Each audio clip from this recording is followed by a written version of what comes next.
Graines de reporters scientifiques. Une série de podcasts sur les enjeux de l'océan réalisés par des élèves francophones du monde entier, en partenariat avec la Fondation Tara Océan, le Centre pour l'éducation aux médias et à l'information, le ministère de l'Éducation nationale et de la jeunesse et l'Agence de l'enseignement français à l'étranger.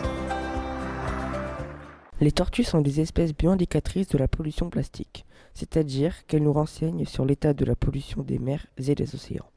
Le CESMED est une association qui recueille, soigne et étudie les tortues marines de Méditerranée. Selon notre enquête, plus de 70% d'entre elles ont mangé du plastique. Les plastiques sont fabriqués dans les usines. Ils sont fabriqués à partir d'énergies fossiles comme le pétrole. C'est peu coûteux. Après la Seconde Guerre mondiale et l'augmentation de la population, la production de plastique augmente de plus en plus. Problème, ça impacte l'environnement en raison de leur fabrication. 40% des plastiques sont à usage unique et après les utilisations du plastique, il y en a tellement qu'on ne peut pas tous les traiter. À travers le monde, 73% des déchets sur les plages sont du plastique, des mégots de cigarettes, bouteilles, bouchons, emballages alimentaires, sacs ou encore bacs en polystyrène. Chaque année, 8 millions de tonnes de plastique sont déversées dans les océans. Et puisqu'il est très résistant, il va mettre du temps à se décomposer. Est-ce qu'une tortue qui mange des sacs plastiques meurt ? Je pense qu'elle meurt car elle ne pourra plus respirer. Elle peut finir étranglée. Quelles sont les conséquences des plastiques en mer sur la planète ? Les plastiques en mer ont de fortes conséquences sur la planète. Les plastiques se présentent sous la forme de débris. La tortue ou d'autres animaux marins peuvent prendre ces débris pour une proie.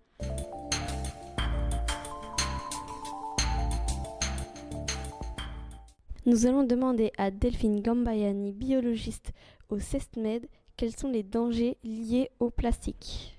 Ces additifs sont des perturbateurs endocriniens, peuvent avoir un impact sur la reproduction de l'animal, sur son système immunitaire. Ça peut affaiblir un animal et le rendre plus susceptible à certains pathogènes, etc.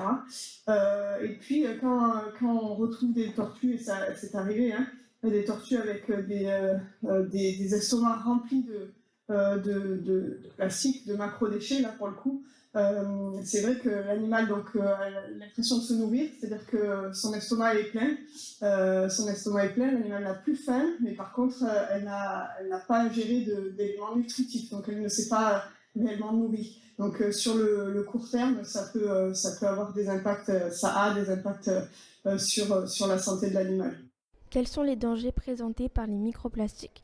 Les microplastiques sont les petites particules de matière plastique fragmentées par la chaleur du soleil et par l'intensité des vagues. Dispersées dans l'environnement, elles s'accumulent dans les sols, les cours d'eau, les lacs, l'environnement marin et certains aliments. Les dangers que représentent les microplastiques sont qu'il est ingéré par toutes sortes d'animaux, les humains parfois. Les chercheurs retrouvent des animaux morts avec à l'intérieur plein de microplastiques. Ils flottent à la surface, naviguent à différentes profondeurs ou se déposent sur les fonds marins. Selon le magazine Futura Science, on compte 24 400 milliards de morceaux de microplastiques dans les océans pour un poids compris entre 82 000 et 178 000 tonnes. Quelles solutions pour lutter contre les plastiques ?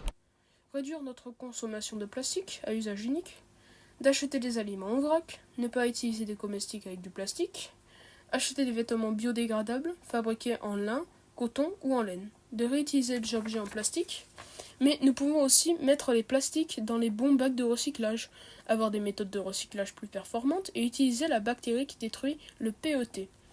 Il existe aussi des programmes à grande échelle comme des bateaux nettoyeurs qui collectent les déchets des fonds marins ou alors faire appel à l'association Océan Clean qui est une organisation qui lutte contre la pollution marine en respectant la faune et la flore. Et vous, qu'allez-vous faire pour moins émettre de déchets plastiques ?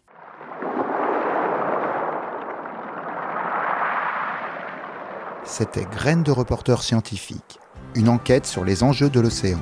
Retrouvez tous les podcasts audio et vidéo sur la plateforme lesdessous de l'océan.fondationtaraocéan.org.